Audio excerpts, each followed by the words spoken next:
America ഇറാനെ ആക്രമിച്ചതോടുകൂടി B-2 spirit stealth bomber വിമാനങ്ങൾ ഇതാണ് വലിയ ചർച്ചാ വിഷയം.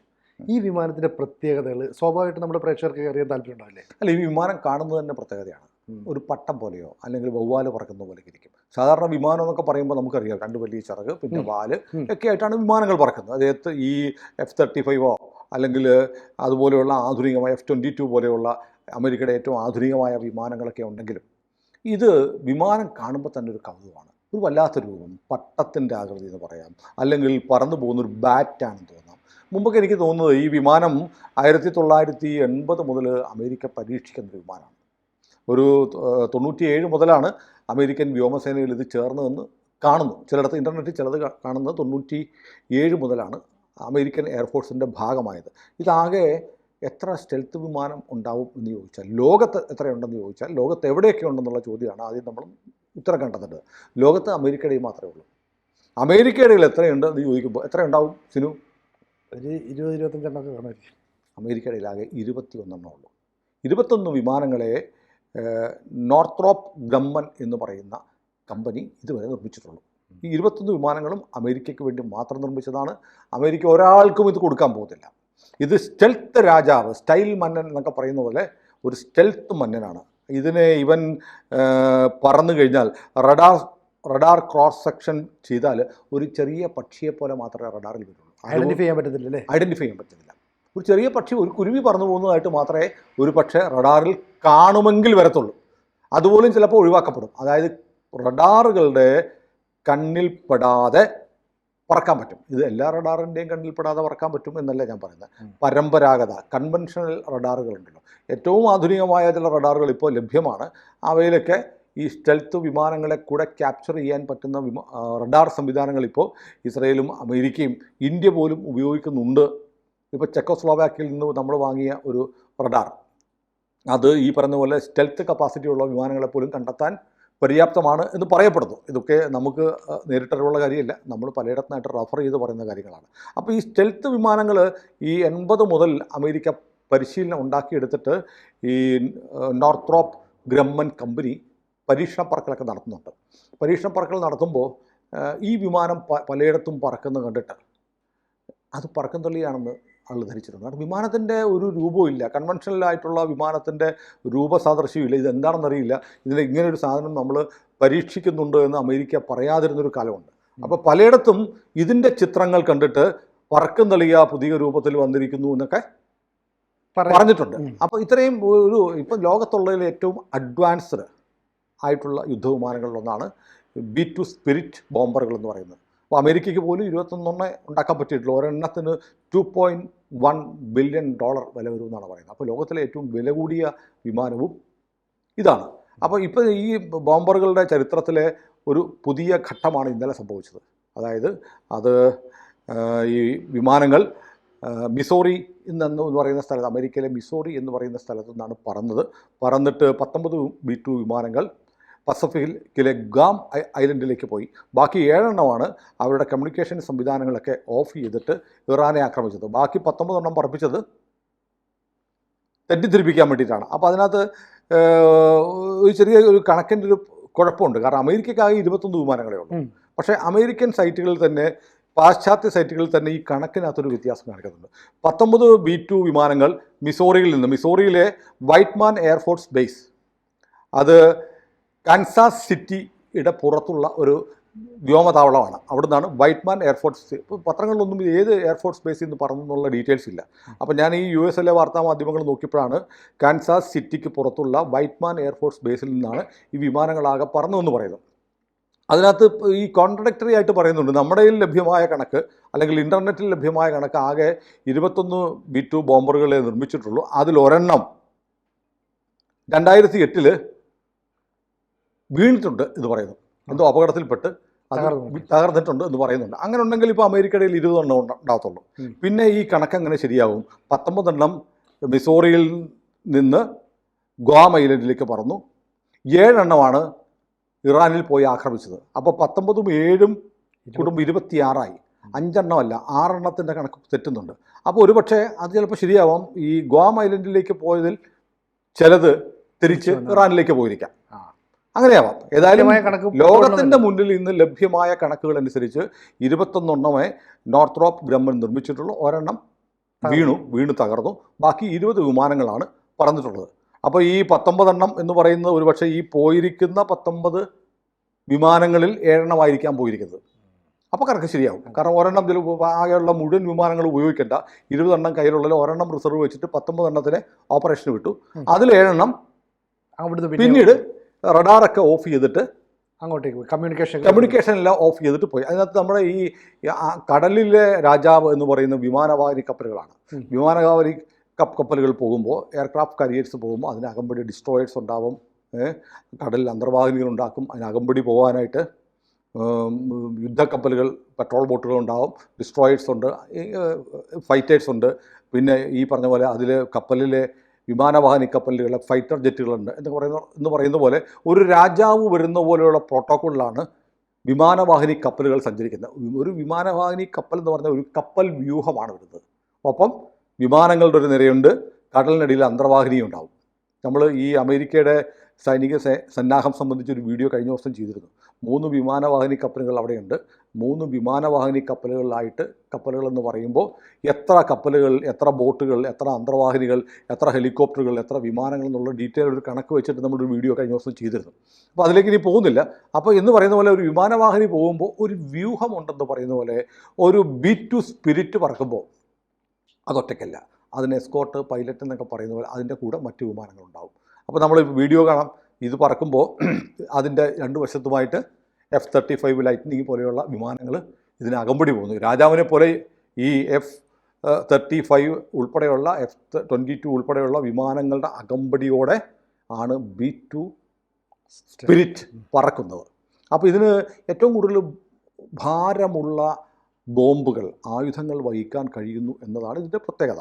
അപ്പോൾ ഇത് ഏറ്റവും കൂടുതൽ ഈ B2 സ്പിരിറ്റിൻ്റെ ചരിത്രത്തിലെ ഏറ്റവും വലിയ പറക്കലാണ് ഇപ്പോൾ നടത്തിയിരിക്കുന്നത്. 18 മണിക്കൂറിലേറെ എടുത്തു മിസോറി വൈറ്റ്മാൻ എയർഫോഴ്സ് സ്റ്റേഷനിൽ നിന്ന് ഇറാനിലേക്ക് പറക്കാൻ, തിരിച്ചിങ്ങോട്ടും പറക്കാൻ. അപ്പോൾ 36-37 മണിക്കൂർ നിർത്താതെ പറന്നു വിമാനം. അതാണ് ഇതിൻ്റെ ഒരു കപ്പാസിറ്റി. അത്രയും മണിക്കൂറുകൾ ഇത് നിർത്താതെ പറക്കാൻ കഴിയുന്നു എന്നുള്ളത് ഒരുപക്ഷെ ഏറ്റവും കരുത്തുള്ള ഒരു വിമാനത്തിൻ്റെ സ്വഭാവമാണ്. ഇതിന് അന്തരീക്ഷത്തിൽ വെച്ച് 1-ലേറെ തവണ റീഫ്യൂവൽ ചെയ്തിട്ടുണ്ട്.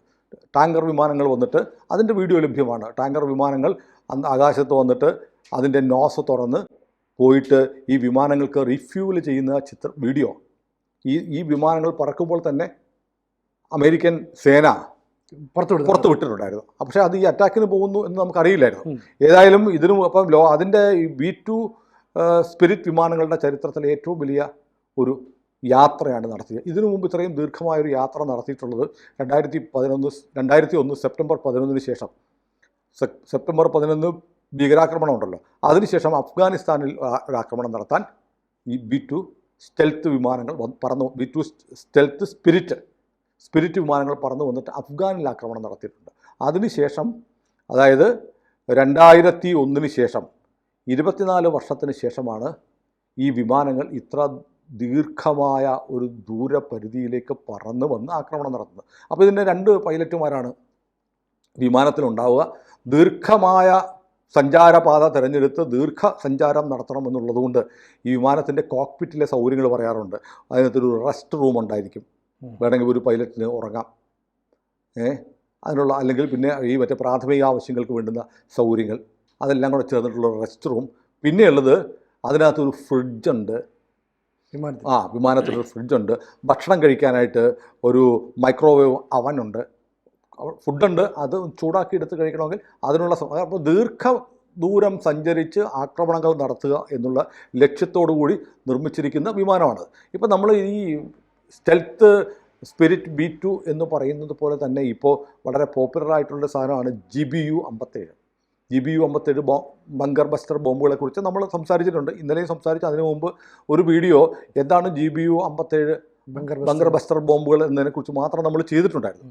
അപ്പോൾ ഏതായാലും ഈ വിമാനത്തിൻ്റെ കപ്പാസിറ്റി എന്ന് പറയുന്നത് 1800 കിലോഗ്രാം പേലോഡ് ആയുധങ്ങൾ വഹിക്കാൻ പറ്റുമെന്നാണ് നോർത്രോപ്പ് ഗ്രമ്മൻ ഈ വിമാനമുണ്ടാക്കിയ കമ്പനി പറഞ്ഞിരിക്കുന്നത്. പക്ഷേ ഇത് കയ്യിൽ കിട്ടിയ അമേരിക്കൻ എയർഫോഴ്സ് ചില പരീക്ഷണങ്ങളൊക്കെ നടത്തിയിട്ട് 27,200 കിലോ വരെ ഇതിന് ഭാരം വഹിക്കാൻ പറ്റുമെന്ന് കണ്ടെത്തിയിരുന്നു. എന്നിട്ട് GBU 57 എന്ന് പറയുന്ന ബങ്കർ ബസ്റ്റർ ബോംബ്, ഈ ബങ്കർ ബസ്റ്റർ ബോംബിന് ഏതാണ്ട് 13,000 പരം കിലോഗ്രാം ഭാരമുണ്ട്. അപ്പോൾ ഈ 18,000 കിലോഗ്രാം പേലോടുള്ളതിൽ അമേരിക്ക എന്ത് ചെയ്തു? B2 സ്പിരിറ്റിൽ 2 ബങ്കർ ബസ്റ്റർ ബോംബുകൾ വെച്ച് നോക്കിയപ്പോൾ അത് വെച്ച് പറക്കുന്നുണ്ട്. അതായത് ഇപ്പോൾ ഇവർ പറയുന്ന കപ്പാസിറ്റിക്ക് മുകളിൽ നിർമ്മിച്ചു കൊടുത്ത കപ്പാസിറ്റി പറയുന്ന 18,000 കിലോഗ്രാമിൻ്റെ പേലോഡാണെങ്കിൽ 27,000 കിലോഗ്രാം പേലോഡ് വഹിക്കാൻ ഇപ്പോൾ ശേഷി ഈ വിമാനങ്ങൾക്കുണ്ടെന്ന് പ്രൂവ് ചെയ്യപ്പെട്ടിട്ടുണ്ട്. അതുകൊണ്ട് ഈ വിമാനത്തിൽ ഓരോ വിമാനത്തിലും 2 ബങ്കർ ബസ്റ്റർ ബോംബുകളാണ് ഘടിപ്പിച്ചത്. അതാണ് ഫോർദോയ്ക്ക് കൊണ്ടിട്ടത്. ഫോർദോയിലേക്ക് പറന്ന് വന്ന് ഇപ്പോൾ നമുക്ക് കിട്ടുന്ന വിവരം എന്ന് പറഞ്ഞാൽ അവിടെ നടത്തിയ നദാൻസ് ആക്രമിച്ചിട്ടുണ്ട്, ഇസ്ഫഹാൻ ആക്രമിച്ചിട്ടുണ്ട്, ഫോർദോ ആക്രമിച്ചിട്ടുണ്ട്. ഫോർദോ മാത്രമാണ് ഈ B2 സ്പിരിറ്റ് ബോംബറുകൾ ബങ്കർ ബസ്റ്റർ ബോംബുകൾ ഉപയോഗിച്ച് ആക്രമിച്ചത്. മറ്റ് 2 നദാൻസും ഇസ്ഫഹാനും ആക്രമിച്ചിരിക്കുന്നത് ആകാശമാർഗമല്ല, കടലിലുള്ള അന്തർവാഹിനികൾ 24 ടോമഹോക്ക് മിസൈലുകൾ അയച്ചിട്ടാണ് നദാൻസും ഇസ്ഫഹാനും തകർത്തതെന്നുള്ള വിവരവും കൂടി ഇപ്പോൾ പുറത്തു വരുന്നുണ്ട്. അപ്പോൾ വിമാനങ്ങളുടെ ആക്രമണം മാത്രമല്ല, ആകാശത്തു നിന്ന് മാത്രമല്ല, കടലിനടിയിൽ നിന്നും ആക്രമണം ഇറാൻ നേരെ നടത്തിയിട്ടുണ്ട്. ഏതായാലും ഇപ്പോൾ ഇതിൻ്റെ ഈ വിമാനത്തിൻ്റെ ശേഷി എന്ന് പറഞ്ഞാൽ പറക്കാൻ പറ്റുന്നത് 11,000 കിലോമീറ്റർ ഫുൾ ടാങ്ക് അടിച്ചു കഴിഞ്ഞാൽ 11,000 കിലോമീറ്റർ പറക്കും. അത് കഴിഞ്ഞ് റിഫ്യൂവൽ ചെയ്താൽ വീണ്ടും 18,500 കിലോമീറ്ററാണ് റീഫ്യൂവലിങ്ങിലൂടെ പറക്കാൻ പറ്റുന്നത്. അങ്ങനെയുള്ള വിമാനമാണ് ഇപ്പോൾ പറന്ന് ചെന്ന് ഈ ആക്രമണം നടത്തിയിരിക്കുന്നത്. ഏതായാലും ഇതിനകത്ത് ഈ ബങ്കർ ബസ്റ്റർ ബോംബുകളെക്കുറിച്ച് നമ്മൾ പറഞ്ഞിട്ടുണ്ടല്ലോ. ബങ്കർ ബസ്റ്റർ ബോംബുകൾ ഇടുന്നത് 12 കിലോമീറ്റർ ഉയരത്തിൽ, ഈ ടാർഗറ്റിൻ്റെ 12 കിലോമീറ്റർ മുകളിൽ വന്നിട്ടാണ് ഈ ബങ്കർ ബസ്റ്റർ ബോംബുകൾ GBU 57 എന്ന് പറയുന്ന ബങ്കർ ബസ്റ്റർ ബോംബുകൾ ഫോർദോയിലേക്ക് ഇട്ടിരിക്കുന്നത്. അപ്പോൾ ഇതിനകത്ത് ഈ ബോംബിന് ഇത് തുളഞ്ഞ് 600 അടി വരെയൊക്കെ 300 അടി വരെയൊക്കെ തുളഞ്ഞു കയറും എന്നൊക്കെ വാർത്തകൾ വരുന്നുണ്ട്. അപ്പോൾ നമ്മൾ ഓർക്കും ഈ ബങ്കർ ബസ്റ്റർ ബോംബുകളായ GBU 57 എഞ്ചിനോ മോട്ടറൊക്കെ ഉണ്ടാവും, അല്ലെങ്കിൽ അങ്ങനെ തുളഞ്ഞു കയറും എന്ന് ഒരു സംശയം വരും. അങ്ങനെയല്ല, ഇത്രയും ഭാരമുള്ള ഏതാണ്ട് 13,600 കിലോഗ്രാമിൽ ഏറെ ഭാരമുള്ള ഈ ബങ്കർ ബസ്റ്റർ ബോംബുകൾ 12 കിലോമീറ്റർ ഉയരത്തിൽ നിന്നാണ് ഇടുന്നത്. അപ്പോൾ അതിൻ്റെ ഒരു വേഗതയുണ്ടല്ലോ, ആ വേഗത കൊണ്ടാണ് ഇത് ഇടിച്ച് കയറുന്നത്. അത് മാത്രമല്ല, ഇതിനകത്തൊരു GPS സംവിധാനം കൂടിയുണ്ട്. ഇത് തുളഞ്ഞകത്തേക്ക് കയറിക്കഴിഞ്ഞാൽ എത്ര മീറ്റർ ആഴത്തിലേക്ക് എത്തുന്നു എന്നുള്ളത് ഇത് വിക്ഷേപിക്കുന്ന വിമാനത്തിലിരിക്കുന്ന വൈമാനികന് അറിയാൻ പറ്റും. അപ്പോൾ ആ നിർദ്ദിഷ്ട ആഴത്തിലെത്തുമ്പോൾ ഓട്ടോമാറ്റിക്കായിട്ട് ഇത് ബ്ലാസ്റ്റ് ചെയ്യും. അത് GPS വഴി അതിനുള്ള സിഗ്നൽ കൊടുക്കും. അത് കമ്പ്യൂട്ടറൈസ്ഡാണ്, മാനുവലായിട്ടും ചെയ്യാം, ഓട്ടോമാറ്റിക് കമ്പ്യൂട്ടറിൽ സെറ്റ് ചെയ്തിരിക്കുന്നതിനനുസരിച്ച് ആ സമയത്ത് അത് ഇഗ്നേറ്റ് ചെയ്ത് ഇത് സ്ഫോടനം ഉണ്ടാകുമെന്നാണ് പറയുന്നത്. അപ്പോൾ ഈ സൂപ്പർസോണിക് വെലോസിറ്റിയിലാണ് ഇത് വന്ന് ഇടിച്ച് കയറുന്നത്. ആ വേഗത കൊണ്ടാണ് ഇത് പാറയാണേലും മലയാണേലും തുരന്ന് അകത്തേക്ക് പോകുന്നത്. അപ്പോൾ വലിയ കൈനറ്റിക് ഇങ്ങനെ വന്ന് വീഴുമ്പോൾ 12 കിലോമീറ്റർ ഉയരത്തിൽ നിന്നൊക്കെ ഇത്രയും ഭീമാകാരമായ സാധനം വന്ന് വീഴുമ്പോൾ അതിന് വലിയ കൈനറ്റിക് എനർജി ഉണ്ടാകുന്നു. ആ കൈനറ്റിക് എനർജിയുടെ ഭാഗമായിട്ടാണ് ഇത് പൊട്ടിത്തെറിക്കുമ്പോൾ തുളഞ്ഞു കയറിയിട്ട് പൊട്ടിത്തെറിക്കാൻ വേണ്ടിയിട്ടുള്ള സ്ഫോടക വസ്തുവാണ്. 24,000 കിലോ വരെ സ്ഫോടക വസ്തുക്കൾ ഈ 2 ബോംബുകളിലും ഉണ്ട്. അതായത് ഓൾമോസ്റ്റ് ഈ ബോംബ് മുഴുവൻ എന്താണ്? സ്ഫോടക വസ്തുവാണ്. സാധാരണ ഒരു ബോംബിൻ്റെ വാർഹെഡിലൊക്കെയാണ് സ്ഫോടക വസ്തു ഉണ്ടാവുക. ഈ ഒരു മിസൈൽ രൂപത്തിലുള്ള ബോംബാണ്. ബോംബിൻ്റെ വാർഹെഡിൽ എന്ന് പറഞ്ഞത് അങ്ങനെയല്ല, ബോംബുകൾ മുഴുവൻ പൊട്ടിത്തെറിക്കുന്നതാണ്. പക്ഷേ ഈ മിസൈൽ രൂപത്തിലുള്ള ബോംബുകളുടെയൊക്കെ അതിൻ്റെ വാർഹെഡ് ഉണ്ടല്ലോ, ഈ വാർഹെഡാണ് പൊട്ടിത്തെറിക്കുക. പക്ഷേ ഇത് അടിമുടി അതിൻ്റെ ഒരു മെറ്റൽ കവറിങ് കഴിഞ്ഞാൽ മുഴുവൻ സ്ഫോടക വസ്തുക്കളാണ്, അത് മുഴുവൻ അങ്ങനെ പൊട്ടിത്തെറിക്കുന്നു എന്നാണ് പറയുന്നത്. അത്രയും മാരകമായ ഒരു ആക്രമണമാണ് നടത്തിയത്. ഏതായാലും എനിക്ക് തോന്നുന്നത് ഇതിൻ്റെ വരവ്, ഇവൻ്റെ പറക്കലൊക്കെ ഒരു കൗതുക കാഴ്ചയാണ്. ഇനിയിപ്പോൾ കുറച്ച് ദിവസങ്ങൾ അതിൻ്റെ രൂപം തന്നെ വല്ലാത്ത ആകർഷകമാണ്. ഈ വിമാനമൊക്കെ നമുക്ക് നേരിട്ട് കാണാനോ ഒക്കെ ഭാഗ്യമുണ്ടാകുമോ എന്ന് പറഞ്ഞാൽ നമുക്കറിയാമല്ലോ. ഇന്ത്യയിൽ അത് വരുമോ എന്നറിയില്ല. നമ്മുടെ എയർ ഷോയിലോ അല്ലെങ്കിൽ വ്യോമാഭ്യാസത്തിൽ പോലും വന്നതായിട്ട് അറിയില്ല. സുഖോയി 57 F-35 ഈ ഏതാനും മാസങ്ങൾക്ക് ബാംഗ്ലൂരിൽ നടന്ന എയർ ഷോയിൽ വന്നിരുന്നു. പക്ഷേ ഇതൊന്നും അങ്ങനെ അവർ പുറത്തേക്കൊന്നും കൊടുക്കുന്നില്ല. ആകെ 20 എണ്ണോ അമേരിക്കയുടെ കയ്യിൽ പോലും ഉള്ളൂ. കാരണം ഒന്ന്, ഇത്രയും ദൂരത്തിൽ പോയി ഇത്രയും കനത്ത ഭാരം വഹിക്കുന്ന വിമാനങ്ങളുടെ ഒരുപാട് ആവശ്യമൊന്നുമില്ല. പിന്നെ മാത്രമല്ല എതിരാളിയില്ലാത്ത വിമാനമാണ്. അതെ, അതുകൊണ്ട് ഇവൻ പോയതാണ്, ഇവൻ അടിച്ചതാണ്, ഇവനെ അങ്ങനെ ഒന്നും ചെയ്യാൻ പറ്റത്തില്ല എന്ന് പറയുന്ന തരത്തിലുള്ള ഒരു അഹംഭാവം അമേരിക്കയ്ക്കുണ്ട്. ഇപ്പം മാത്രമല്ല, നമ്മൾ ആലോചിക്കണം, അമേരിക്കയുടെ ചങ്കാണ് ഇസ്രയേൽ എന്നൊക്കെ പറയുന്നുണ്ട്. അമേരിക്ക ഇത് മാത്രം ആർക്ക് കൊടുത്തിട്ടില്ല? ഇസ്രയേലിന് കൊടുത്തിട്ടില്ല. അമേരിക്ക ഇസ്രയേലിന് കൊടുക്കാത്ത 2 തരം വിമാനങ്ങളാണ്. F-22 കൊടുത്തിട്ടില്ല, പിന്നെ B-2 സ്പിരിറ്റും കൊടുത്തിട്ടില്ല. B-2 സ്പിരിറ്റ് ഇസ്രയേലിൻ്റെ പക്കൽ ഉണ്ടായിരുന്നെങ്കിൽ ഫോർദോ ഇസ്രയേലിന് തകർക്കാമായിരുന്നു. അത് ചെയ്യാൻ പറ്റാത്തതുകൊണ്ടാണ് അമേരിക്ക വന്ന് അടിച്ചിട്ട് പോയിരിക്കുന്നത്. അപ്പോൾ ഏതായാലും ഇനി കുറേ ദിവസങ്ങളിൽ നമ്മുടെ കുട്ടികളുടെയും നമ്മുടെ ആളുകളുടെയൊക്കെ മനസ്സിൽ ഈ വിമാനങ്ങളുടെ ചിത്രം ഉണ്ടായിരിക്കും, അതിൻ്റെ സഞ്ചാരം ഉണ്ടായിരിക്കും. അപ്പോൾ ലോകത്തിലെ ഏറ്റവും കരുത്തുറ്റ, ഏറ്റവും വിലയേറിയ, ഏറ്റവും ആധുനികമായ ഒരു വിമാനം കൂടുതൽ പോപ്പുലറായി ഇറാന് നേരെയുള്ള ആക്രമണത്തിന് ശേഷം എന്നറിയാം. അതിൻ്റെ ഒരു കൗതുകം കണക്കിലെടുത്തിട്ട് അമേരിക്കൻ സേന തന്നെ ഇത് പറന്നു വരുന്ന ഒരു പ്രത്യേക മ്യൂസിക്കൊക്കെ ഇട്ടിട്ട് ബാക്ക്ഗ്രൗണ്ട് സ്കോറൊക്കെ കൊടുത്തിട്ടാണ് ആ വീഡിയോ ഒക്കെ പബ്ലിഷ് ചെയ്തിരിക്കുന്നത്.